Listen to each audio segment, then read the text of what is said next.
Hello and welcome to Dice Jesters. My name is Julie. And my name is Dave. And we are a merry whimsical board gaming podcast where we dive deep into games with curious minds and, of course, a jester's grin. We feature 10 by 10 challenges where each season we commit to playing 10 games at least 10 times and sometimes much more. And today we'll be featuring a Jester's Gambit deep dive into the game Deus. Thank you, because I can't pronounce it to save my life. Prior to doing the intro, I kept trying to say it, and yeah, it just wasn't working. I was like, Devos, I don't know. But It's the Latin word meaning God or deity. Yes, very nice. Maybe that's why I don't know how to pronounce it, because it's Latin. Oh, okay. Well, Isn't Latin like a dead language? So technically, wouldn't I pronounce it correctly? Like, who's to say what the correct pronunciation is for a dead language? Yeah. People don't speak it anyway. It is the official language of Vatican City, so I need to go ask Pope the Vatican. speaks it. Yes, you need to go talk to the Pope directly. Yes. You know, I have that access. But before getting into it, a quick explanation of our 10 by 10 challenges is that we just pick 10 games and play them 10 times. And then these featured episodes are where I give like my first impressions of the game, and Dave does too if it's his first time. Then we go into how we feel about the first play of the game, and then we return after at least 9 additional plays, maybe more depending on if we need to play it more to see maybe a different strategy or a different play style. Then we come back and finish it all off. So then you have it in one episode of Jester Cheer and fun. You get to listen to me talk forever. But yeah, here we are. It doesn't feel like forever for us, but it might feel like forever for you. These are 3 separate recordings. So. Yeah, we come back maybe weeks later and I'm like, I don't remember what I said, but if I said So yeah, Dave, why did you pick this game? So Deus is a game that has been on my radar for a really long time. It came out in 2014. It's by Sébastien Dujardin, and he is the founder of Pearl Games, and they've made some games that I've enjoyed too. So it's a civilization-themed tableau building game, and I picked it as our next game on this list because we just wrapped up our plays of Tapestry, which is also a civilization-themed game. So I thought, let's just keep the civilization vibe going. Yeah. With another game that looks not similar, but the theme is adjacent to that. Okay. And the fact that it's tableau building, I wanted to test because, and I kind of had a quasi question of the week for you. Oh, okay. And that is, do you feel as though you are getting more skilled at the tableau building genre? Because we've long joked about me being the tableau building master, or tabloid building master, as you called it. But the more of those games that we've played, I've noticed that you've started to increase your skill and become a contender. We might need to go back to Race for the Galaxy, but do you feel like you're getting better? Maybe because I've been watching you. And then I've been adapting. You're like, here we go. Achieve, overcome, adapt. No, so as you know through playing games and with me, that especially when we get into games that are featured in our 10 by 10 challenge, I tend to watch you and figure out how you beat me. And then from there, I take your play style and mold it into mine, but I have it be the base of what you're doing. So if I see that you're doing A, B, and C, and A, B, and C is working for you, I'm like, oh, okay. So then I have to rethink my strategy or my way of building things. And then I go, okay, I need to focus on A, B, and C because those are the concrete base into making this. And that's just kind of how I go off of that. And I do think that playing games in general, just the variety of games has helped me flex how I do things as well. So yeah, that's exciting. And of course, the competition between us as well, I just like to win. Yeah. Do you feel like I'm at an advantage when we play the first game because I've learned the rules myself? I don't think there's an advantage there. I think, especially if it's a game that you're playing for the first time, I do feel that it's both a learning round for us that we play, like a learning game for the first play that we do. And although you may know all the little ins and outs, at least for my play style, I don't think it affects if it gives you an advantage or not, because I don't need to know the ins and outs. So it's like, you're my yin to my yang, you know? Oh. We're like that perfect blend. You're my negative to my positive magnet. I love that. I thought it was interesting because we were playing a game with somebody else recently and they won and they were kind of gloating about it. And you said, oh, well, Dave lets people usually win on their first time because he wants them to have a good experience, which I think is, I wouldn't say I let people win, but I maybe don't try as hard myself, or I am more focused on helping them understand the rules than actually trying myself. Yeah. Well, now that you bring that up, it is kind of interesting because when I had said that, they were kind of puzzled. And I was just all like, no, I'm being serious.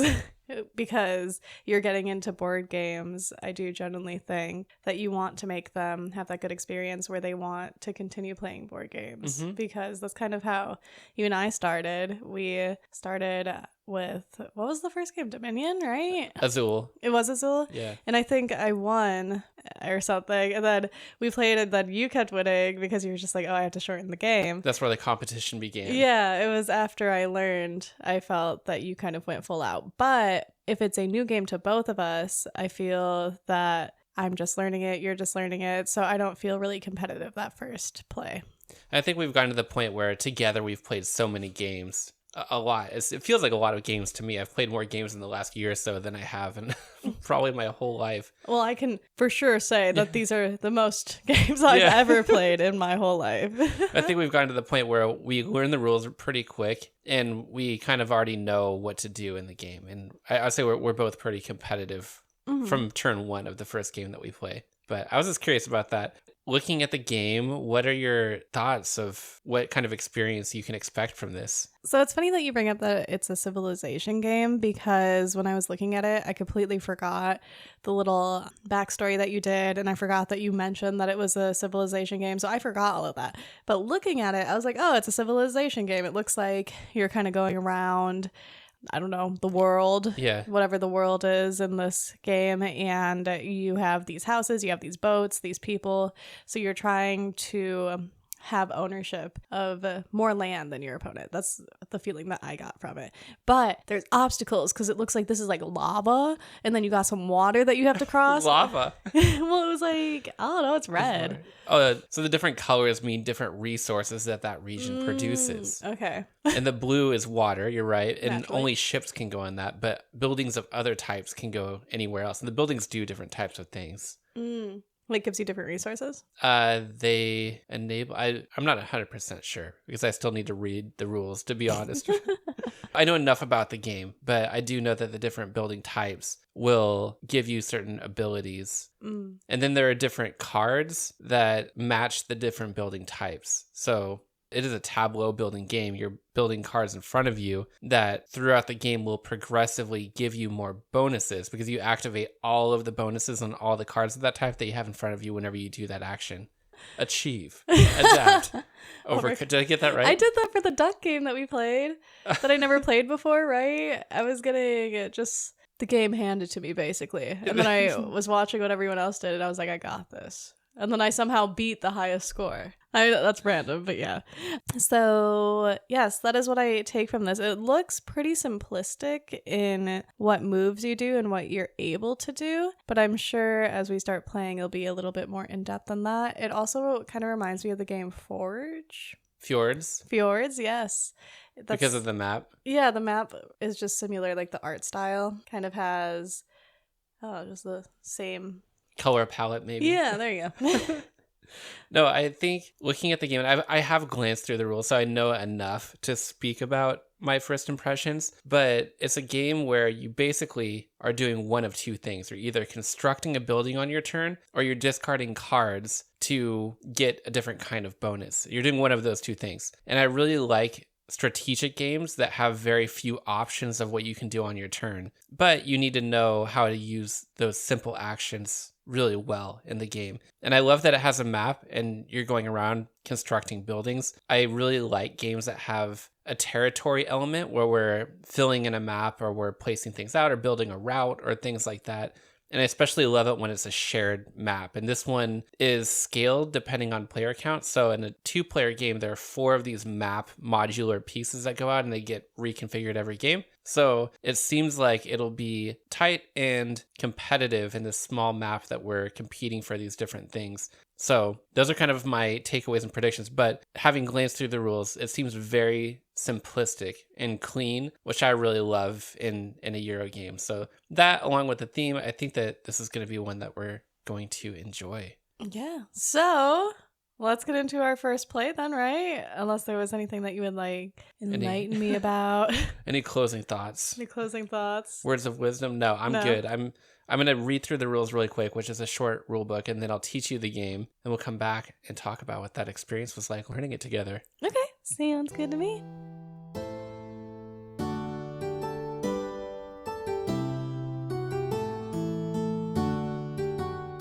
And we are back after our first play of Deus. Thank you. You should try saying it. Repeat after me. No, Deus. I tried. Deus. Deus. Deus. It sounds like Deus. The Deus area. Yeah, like this is the Deus area where you dock your boat. That sounds fun. Is it? I didn't take you Well, to there are the boats boating in this type. game. Oh, yeah. I'm not really a boat person. I like to hang out adjacent to water. Adjacent. I like to observe the lake. Okay, and hope that Nessie pops up. I do like looking for Nessie. Yeah, I don't know. You never know. It's okay. Be coming through that underwater portal. Or you look like across the lake for Bigfoot. Exactly. Yeah. Yeah, you know what's up. So, you know my style. Yes. But yeah, so it was our first play of this game, and I would say that I'm still bad at tableau building games. I didn't want to be the one to say it. Oh, okay. But you were thinking it. I see how it is. Thank you. A little bit. But before we dive into that, I nominate you. I nominate you back. Reverse Uno reverse for you Uno? to explain. Yeah. You want me to explain this game? So Yes. I can do that. Yeah. I'm comfortable with it. Okay. So Deus is a game. Nice. I was bad at trying to explain things. It's a game where you're trying to get the most points by putting out buildings onto this shared map. And you do that by playing cards in your tableau. So on your turn, you can do one of two things. You can either construct a building or you can make an offering to the gods. To construct a building, you take a card from your hand, you pay its cost in the top left corner, you put it into that slot of cards that match that type, you take that building from your mat and place it out onto the board. So the first building you place has to be at the periphery of the map. Mm-hmm. The outskirts. The outskirts of the map. And then after that, a building can go on a region where you already have a building. So there can be multiple building types within each region. Or it can be adjacent in an empty region next to where you already are. So you can't go in a region where your opponent is. So then once you place the building, you pay the cost, then you'll activate the bonuses of all the cards of that type in that slot, in that column. So as the game progresses, you can get a bunch of bonuses from placing a building. But there are only 2 buildings of each type on your mat, so you have to do things in order to get more from your supply onto your mat. Which brings me to the second thing you can do on your turn, which I think is kind of interesting, is making an offering to the gods. So you will discard a number of cards from your hand that you would like, and then you only reveal the top card of that pile. And then wait, the second thing you could do on your turn, you could do both of those items? I thought you had to choose. One or two. Oh, okay, one okay. or the other. You can't I was like, do both. wait. Yeah, right, that's how you won. So based on the card that's on the top of the cards that you discard, will activate a different bonus. So depending on the card color, so it could do things like give you extra money, it could give you resources, it can give you points, it can give you a different kind of building. Oh, one lets you draw additional cards. So at the end of doing this, you'll draw more cards into your hand, up to 5. But there's a certain one that'll let you draw more cards in addition to 5, which also leads me to say that if you construct a building, you don't get to redraw your hand. So you have 5 cards, you construct a building, now you have 4. And so I found that the balance between constructing buildings or making an offering to the gods was interesting, because when you make the offering to the gods, the bonus that you get is progressively less and less good the more buildings you've constructed. So if you're only discarding 1 or 2 cards, the bonus is small. But if you discard 5 cards, that's a big bonus. But you keep doing that until, there's another type of building, a purple building, I think it's the temples that you can build, which you can only build once you have built an equal number of cards. So the first one you build is free, and then you can't build a second until you've built at least one of every other type of card. Now you can build a second temple, and the temples go onto the board, but the temple cards will give you bonus points at the end of the game for achieving different kinds of things. So there's that, and then there are these barbarian villages on the board, which have a pile of points on them based on the number of regions that are adjacent to it. And when a barbarian village is completely surrounded by buildings, the person who has the most military troops in that circle or surrounding the barbarian village will get that pile of victory points. So the game ends once either the last temple has been built or all of the barbarian villages have been conquered, I guess. Then each of us will get an additional turn and the game will be done. Yeah, it'll be all done. Points for a variety of things, but that's the main gist of the game. So how did you find the learning round of Deus?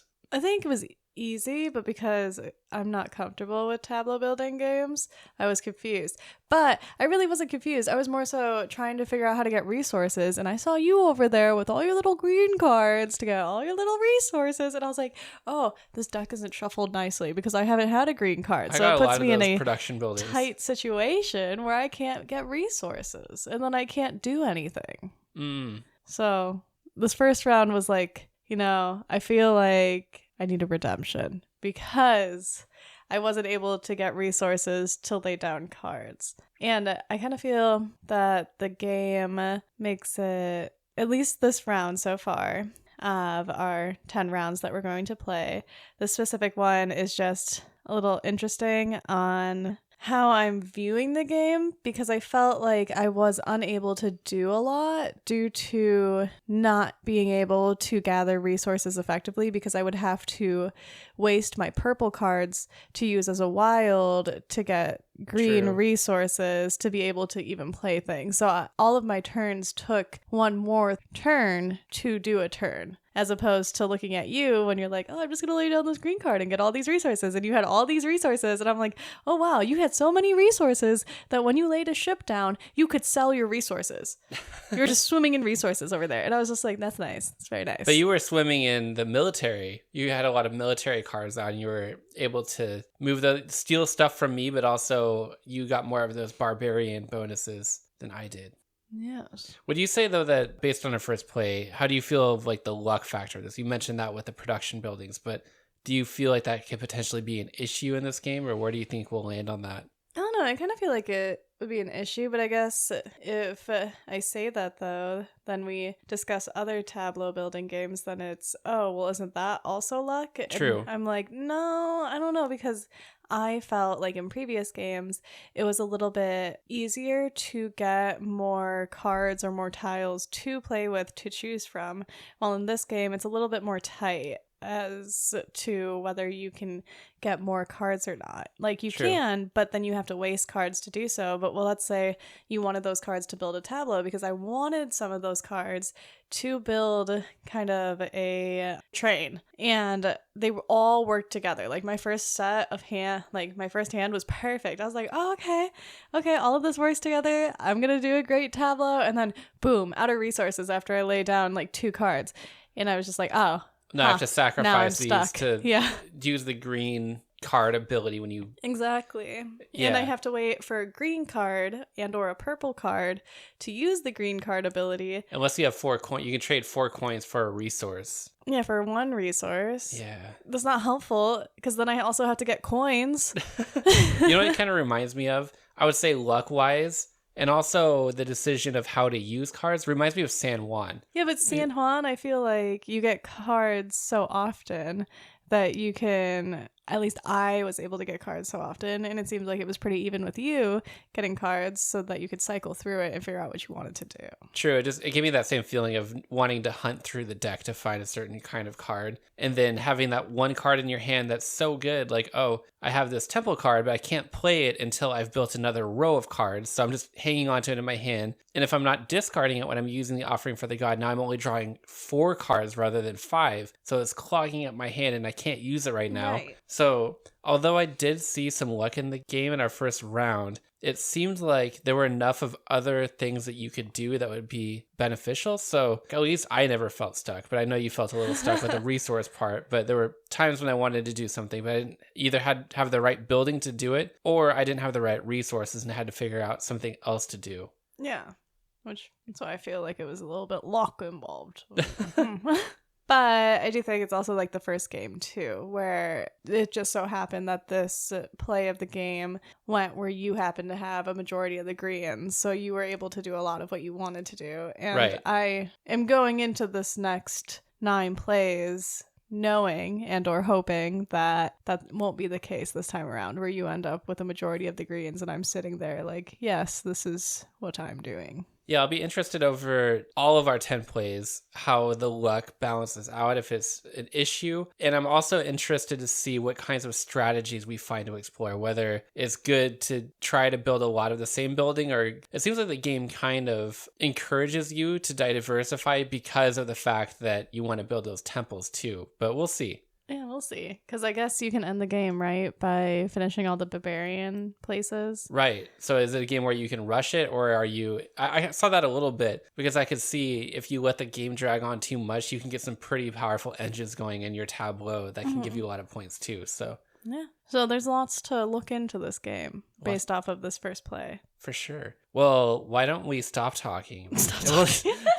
Let's go to action and build our civilizations in Deus over at least 9 more plays. And then we'll come back to talk about our overall experience, like highs, our lows, our everything. Cries. Yeah, our cries, our tears, our laughter, the joy.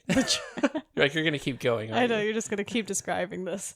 But yeah, okay, let's do it. Let's play it at least 9 more times, and then we'll come back and see if I still feel that it's still really luck-based. Sounds good.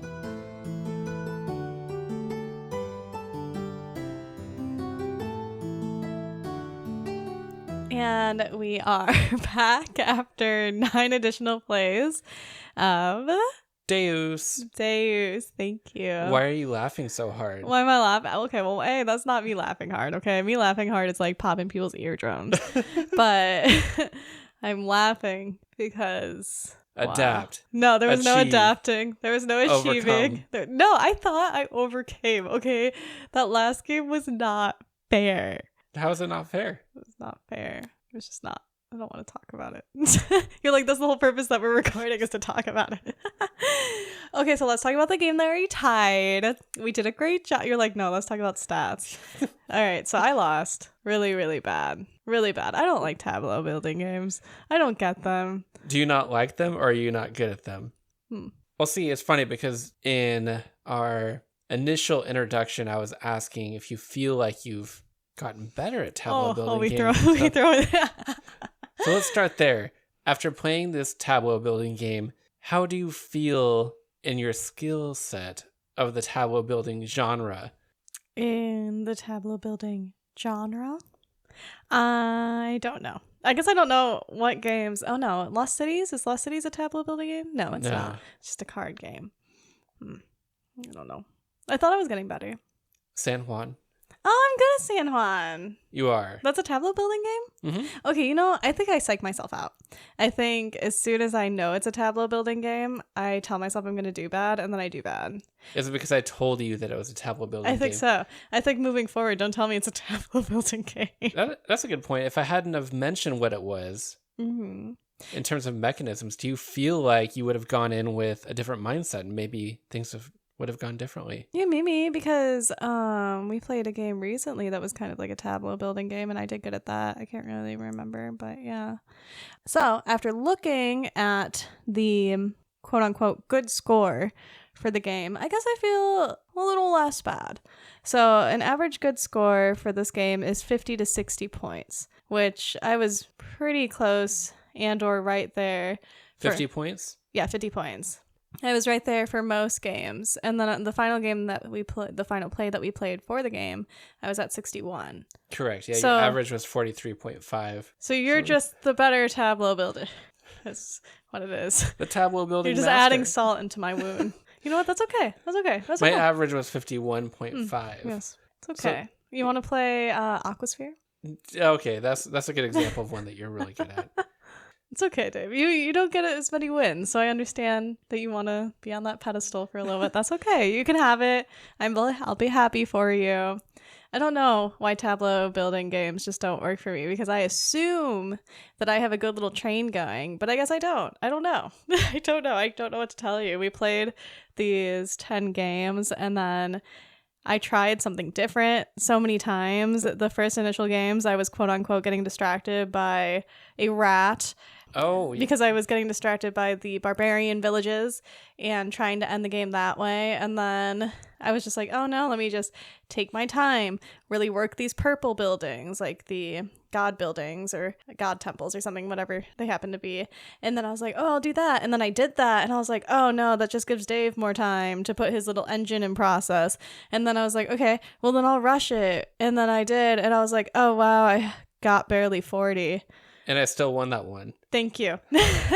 So let's talk stats first, and then we'll talk about those rats, and then the strategies that you explored over the 10 games that we played. So statistically, over these 10 plays, I technically won every one of the 10. There was one that we tied. Yes. But this is the first game in Jesters history, honestly, that one of us won so many times within the 10 by 10 challenge. What? No, I won 9 games in one, didn't I? Did you? Yeah, I'm pretty sure. Which one? I don't know. Yeah, that feels about right. It feels right, though. I think there was It might have one. been like 5 tribes or something. So Deus was my 5 tribes. Yeah.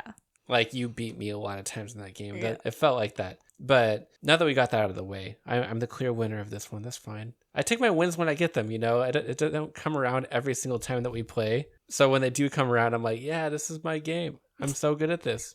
No. So the rats, let's talk about the distraction of the game. So when I was setting it up initially, the barbarian villages, you stack them with these points based on the number of adjacent regions to the barbarian village. And then you collect all those points once that village is completely encircled and there's at least one army or military unit in that adjacent region. And then whoever has the most armies gets the points. And the most number of points you can get is 6 if it's completely surrounded by adjacent regions. But most of the time it's like 3, 4, maybe 5 points. And you can spend a lot of time trying to put little buildings out to surround it. And then you end up getting like 3 points or 4 points or 5 points. At most 6, like I said. So within that time of trying to completely surround it, I think that you lose out on opportunities to build a better engine, because a lot of the cards, when you look at them, a lot of them reward you for having more buildings in one region rather than spreading out thin. And so as a distraction, I believe that was intentionally put into the game to make you focus on the wrong thing. I'm laughing because you're giving me these faces. Like, this is so painful for you to hear, because you were really focused on wanting those. And then as soon as I gave that up, and it's funny because in later rounds, you were saying, oh, I thought you said that these were rats and not important. Well, they are to a degree, because you can positionally put yourself, when you start the game, the first building you put out, if you position it well, then by default, you're going to get those points from villages, but I'm not going to go out of my way to get them. Okay, it's a circumstantial thing. I positioned myself well in so many of the rounds that we played, right? And then here you come and you put your little thing on my area where I want to go and expand, and you're like, oh, I could go anywhere else, but I'm going to be in your space. You don't need to be in my space. We're going to be in our own space. And that's the thing with those military units. I found that they're a good strategy, not necessarily for getting the villages, although they can be, but they're a better strategy, I found, to block your opponent. To block your opponent and spread your civilization out, because you don't want to get boxed in.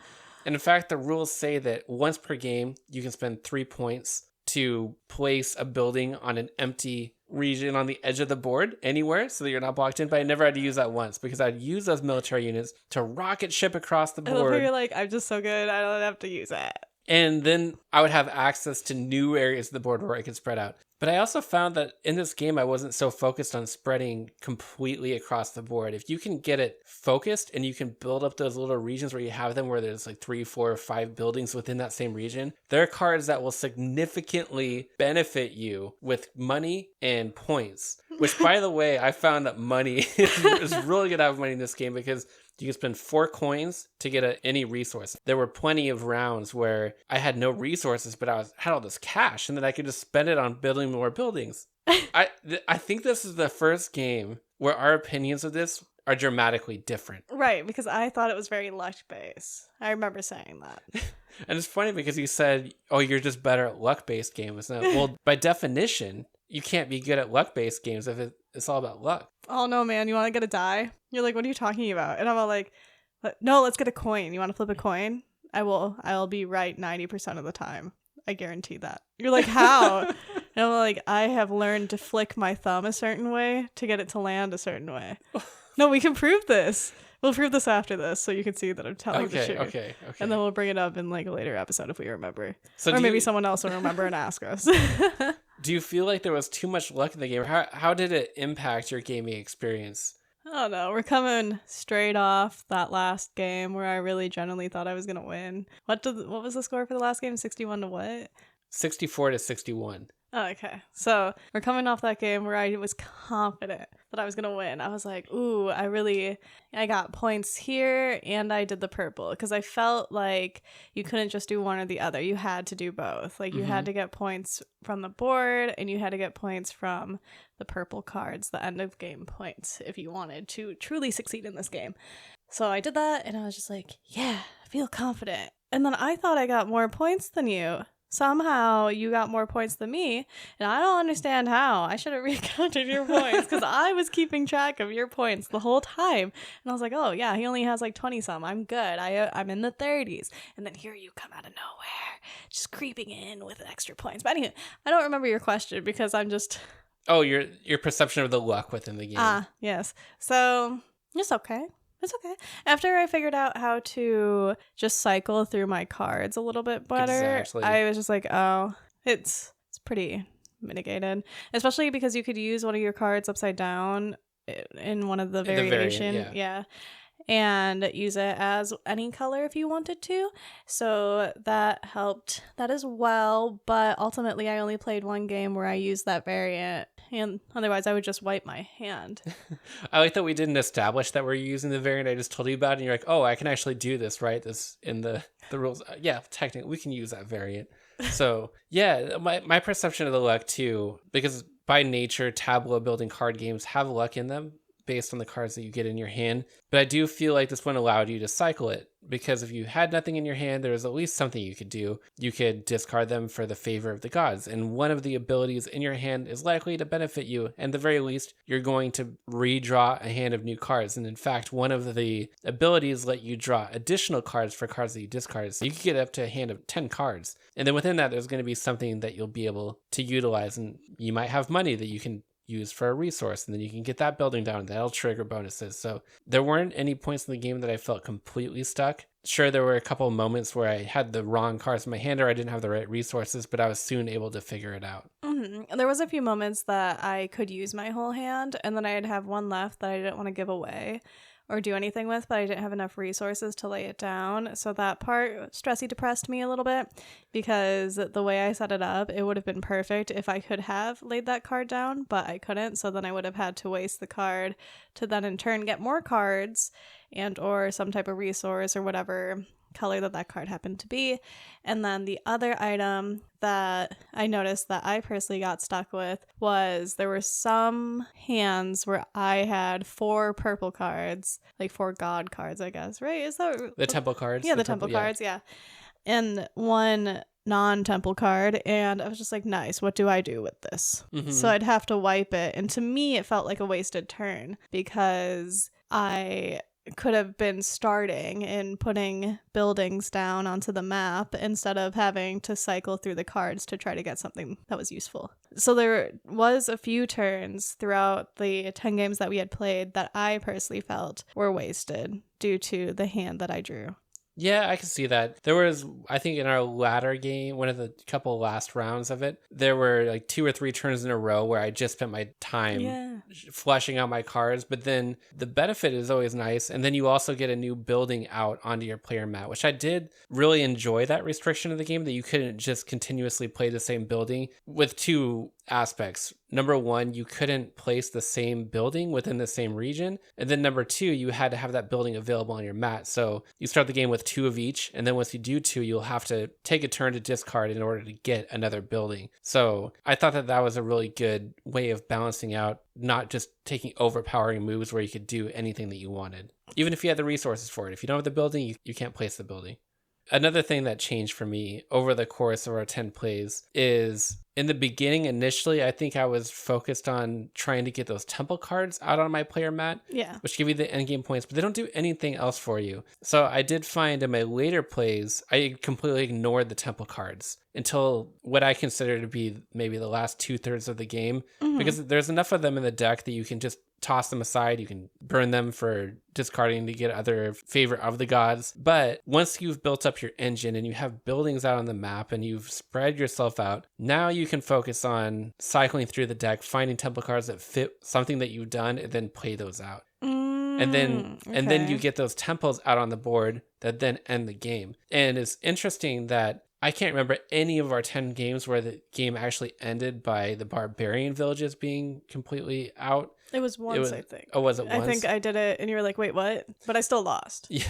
It was always the temples. And I think that this is perhaps the only game that we've played where there is a way to rush the end of the game, but I didn't go for it. If you notice, my playstyle in this was more of like a slow burn. I'm going to get things going, because there are some really cool engines that you can get with cranking out continuous points for things that you have. And now that I'm at the point where I've kind of exhausted that ability, now I'm going to try to end it. Because otherwise, like, you tried to rush it, but you didn't have all the stuff to be able to actually win. Yes.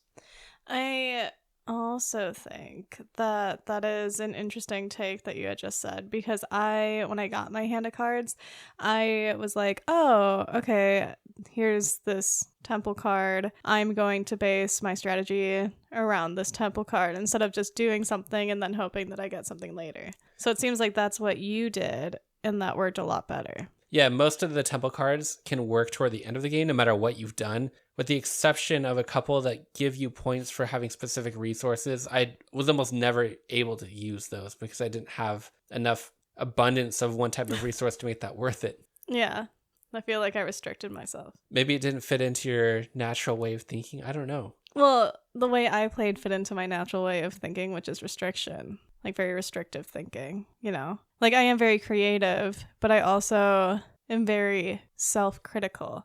So I was just like, when I looked at it and got a temple card right away, I was just like, oh, I need to go buy this temple card now, because if I don't, I will fail. I think it's because in other games that we've played that have the end game scoring abilities, there are fewer of them in the game, because like San Juan or Race for the Galaxy, if you find that more expensive card that gives you the end game scoring that fits perfectly into what you're trying to do, you're probably not going to find it again. So you need to hold on to that and play it out. Like in San Juan, it's the statues, and Race for the Galaxy, there's other ones in there as well that fit into a particular like military strategy or whatever it is you're trying to do. But in this game, there were a lot more of them in the deck, I think. Yeah, because it seemed like every time I would grab at least 5 cards, I would get one. And it would always be something. So I do feel like for San Juan, I was able to ignore the end of game cards a lot. For this game, it was difficult for me to ignore the end of game cards, because in my mind, I thought they were important, and I thought that that's how you set up your tableaus. So I was just like, oh, I'm gonna get Dave by doing this.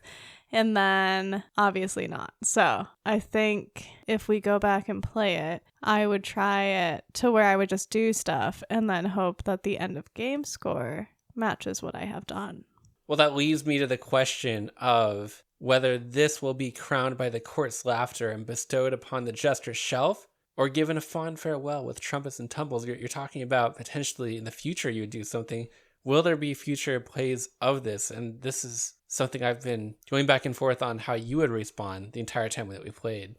I feel like this one will be hidden in the shadows of the dungeons, What does that perhaps to be seen once more. mean? So we're keeping it on the shelf? Oh no, we could keep it somewhere. Keep it somewhere. Keep it in the home, but not to be seen. Keep it like in a closet or something. Not to be spoken of for at least 6 months. And then when we clean out the closet, it's like, oh, you want to play that? Yeah. That's what I meant by that. Okay, I like this game a lot. I know you do. Yeah, it is a smooth game. The game itself is good, yes. If I am being unbiased due to my score, I would say that the game itself is good. It has a good amount of restriction. It has, I think, starting with 5 cards is the perfect amount for that. And I do feel that it gives you the ability to play with the opposite players, as well as the opportunity to even kind of do your own thing if you're playing with somebody who isn't that much of an attacker. I got the feeling that the person who designed this spent a lot of time with play testing to make sure the cards were balanced, that the strategies were balanced. Everything to me in the game felt really well designed. I could tell that a lot of time and effort went into that. I feel like the waterways were also intentional as well, because there were 2 waters on each of the little play circle things. And I think that was on purpose, because the waterways are they're kind of those, oh, I don't really need this, but if you do go for them, they help you, if you have the resources and goods to make it beneficial. But there was 2 of them, which would prevent you from moving places. So it was kind of one of those things where you're stop and think and you're like, okay, am I going to put a boat here so I can use the land on the other side? Or am I going to figure out a way to do something differently? But if you want to have more of the temple cards, you have to. So it felt, the way you're summarizing it just now kind of sums up my feeling of the game, is that it's a game full of decisions, and all of the decisions almost always feel good. Good. Well, it's like every time I laid a boat down, I was disappointed. Really? Yeah, because I never had the goods to use the card. Oh, that is true. Yeah, you have to have the right resources, and it'll let you turn them in either for money or for victory points. And that was probably, out of the different 5 or I guess 6 categories of cards, that was probably the one that I saw the least benefit from. Yeah. And it could just be because I wasn't using them right. But there were other cards in the game where it's like, oh yeah, I'm going to lay down all 5 of these buildings, or yeah, there's 5 of each building type. The boats I put out probably the least often out of all of them. Oh, wait. What if I looked at this like San Juan, right? Okay. So in San Juan, you need to get the resource before you could do certain things, right? Yeah. What happens if I got the resource, then went over to the boat? # game changer. Right. Well, that just tells me, even after 10 plays, like, we thought that we had explored basically everything in the game. No, I just wanted to stop losing. I'm seeing that there are more strategies to explore. So yes. I know that there's an expansion for this. There's an Egypt expansion that replaces the deck, I think, and stuff. I would be intrigued to try that out, because I love ancient Egypt and history and everything. Okay, then I guess we can promote it to the shelf. Wow, what a roller coaster. Roller coaster. So it's officially crowned by the court's laughter and bestowed upon the jester's shelf. Huzzah! You're like, your huzzah didn't sound. Huzzah. I saw like depressing confetti just kind of mediocrely. Just like slightly tossed. Just not even confetti. It's like shredded like the feeling tissue. of walking into a surprise birthday party and it's just 1 or 2 people that threw it for you. They're like, hey, surprise. That's so sad. I never had a surprise birthday party. Really? Yeah. I guess I didn't either. You want one? Well, by nature now it's not a surprise, but... Well, you don't know what year I will do it for. It could be today. It could be tomorrow. It could be this year. It could be today. Today's not my birthday. It could be your unbirthday. Oh, so that'd be fun. Yeah, see, you wouldn't know. I'm just asking if you wanted one. You're like, hey, I appreciate that you were born however many years, 0.7 years ago. I love that. No, that was fun. In another game, like I said, by Pearl Games, who did Ginkopolis, and what else are they? This game, and then the Bloody End. Trois? Or no? Yes. So Trois is... See, I listen when you talk sometimes. Designed by Sébastien, who designed this game, and then Xavier, who designed Ginkopolis, they came together. Well, these games came out after TWA, I think, but they co-designed that with another designer as well. So that will likely be one that we do in the very near future. See, I remember, like, I hear you when you talk about the games and the designers and everything, but because I don't understand it, that's why I don't always remember. That's hilarious.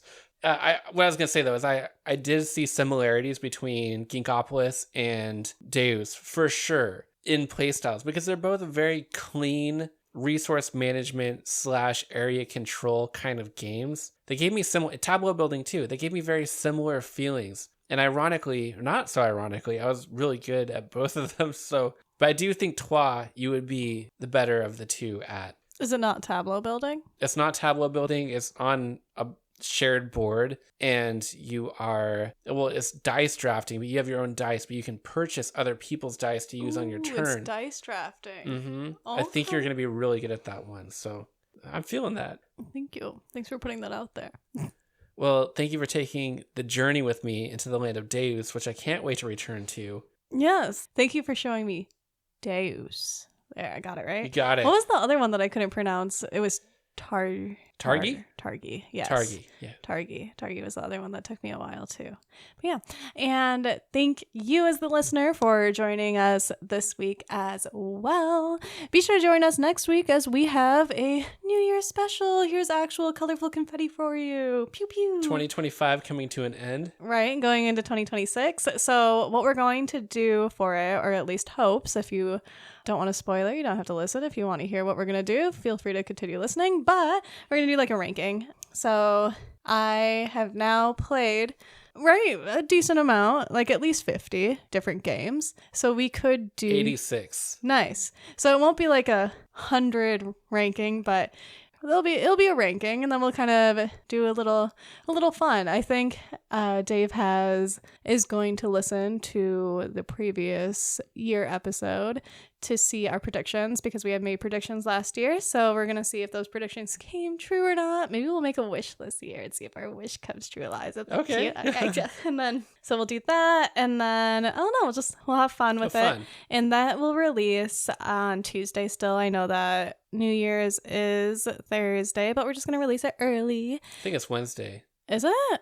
Yeah, I think the Tuesday is the 30th. Isn't there 31 days in December though? So isn't Tuesday, if Tuesday's the 30th, isn't... Either way, New Year's isn't on Tuesday. Oh, wait, New Year's is on Wednesday. New Year's Eve is Wednesday. Sorry. Yes. Yeah. New Year's Day is Thursday. I'm crushing it. It's fine. But yeah, so we're going to have a little special, but it's going to be on Tuesday as opposed to the actual New Year's Eve / New Year's Day. And then after that, we will finish up our season. So then we'll have our season finale within January. So a little in the beginning of 2026. And we will let you know what happens next during that last episode. If you would like to see what games we're playing for the holidays with family and everything like that, if you want to get an idea of what are good family games, we've been posting a lot of family games on our Instagram. Our Instagram's thedicejesters.